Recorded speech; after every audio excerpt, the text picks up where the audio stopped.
I will never forget the day I heard the cry of the mother. It still haunts me.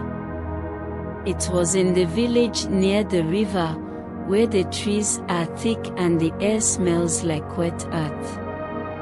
My uncle's wife, Amina, had just lost her little boy, Theo. He had been sick for days, and no matter how hard they tried, the medicine didn't help. Theo was only 5, and Amina loved him more than anything in the world. The day Theo died, I remember seeing Amina kneeling by his body, her face full of sorrow. She didn't scream or cry at first. She just stared at her son, like she couldn't believe it was true. But when she finally cried, it was a sound I will never forget. It was like the earth itself was crying with her. That night, after the funeral, Amina was still crying. She didn't sleep. She didn't eat. She sat by the river, holding on to Theo's old clothes, rocking back and forth, calling his name over and over. We tried to comfort her, but no one could. Her grief was too deep, too strong. Then, something strange happened. I was walking near the river the next evening, alone, trying to clear my head. The sun was setting, and the sky turned red like fire. As I passed the old baobab tree by the river, I heard something. It wasn't the usual sounds of the village. It wasn't birds or animals. It was a soft, gentle voice singing in the distance. I followed the sound. It led me to the water's edge. There, standing in the river, was a woman. She was tall, her skin glowing like moonlight, her hair flowing down like a river itself. Her eyes were dark, but not like the eyes of a person. These eyes were like the river, deep and endless. She looked at me, and I could feel her sadness, her pain. But she wasn't sad in the way humans are. It was different, ancient. The kind of pain that comes from loss that never ends. I wanted to run, but I couldn't move. Something in her gaze held me there, like she was calling me to come closer. Come closer, child, the voice said. It was soft, but it made my heart race. I have been waiting. Who are you? I whispered, my voice shaking. The woman smiled, and the river around her seemed to swell in time with her smile. I am the goddess of the river, she said. I protect those who mourn, those who suffer from loss. I could hardly believe my ears. I had heard stories of the river goddess before, how she helped those who had lost something precious, but I never thought it was real. Yet, here she was, standing in front of me.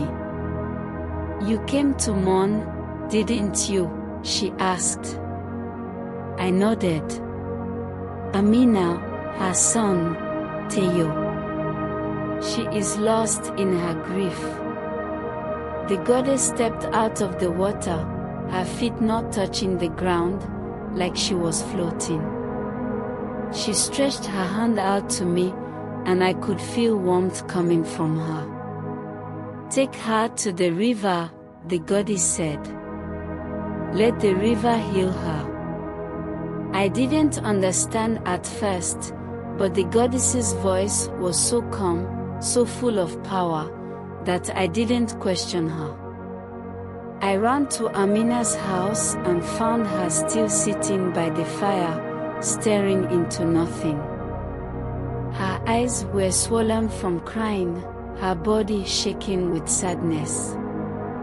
I told her to follow me. At first, she refused. She didn't want to leave the place where she had last seen Teo. But somehow, I convinced her. We walked together to the river. When we got there, the river goddess was waiting. She was standing in the water, her body glowing even brighter now, as if the river itself was lighting up. "Come," she said to Amina, her voice full of warmth. "Come to me, and I will heal your heart." Amina looked at me, then at the river goddess, and I saw something in her eyes, a glimmer of hope. Slowly, she stepped into the river. The water was cool and soothing as it touched her feet. She hesitated at first, but then she let go of her fear and stepped deeper into the water. As Amina stood there, the goddess reached out and touched her forehead. The moment the goddess's fingers made contact, Amina's body went still. Her face softened. The tears that had flowed from her eyes for days stopped, and for the first time since Teo's death, I saw her breathe deeply. Amina closed her eyes as if she had found something she had lost.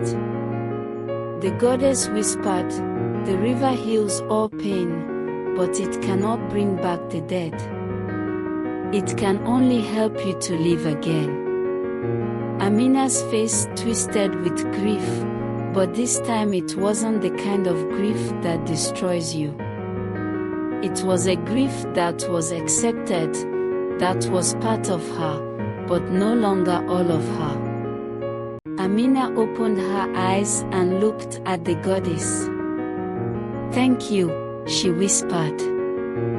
The goddess smiled, a gentle, knowing smile. "You will carry your son in your heart, always. But now, you will have the strength to live." With that, the goddess turned and walked back into the river. Her body slowly faded into the water, and the river became still again. Amina stayed by the water for a while, quietly watching. She didn't say anything, but I could see that something had changed in her. The pain was still there, but it was no longer as sharp. She could breathe again. From that day, Amina was never the same. She still missed Teo, of course, but she found a way to keep going. She started to smile again, even if it was small at first. Sometimes, when I pass the river, I still hear the goddess's voice, soft and soothing, like the sound of the water itself. And I know, no matter how deep the grief, there is always a way to heal.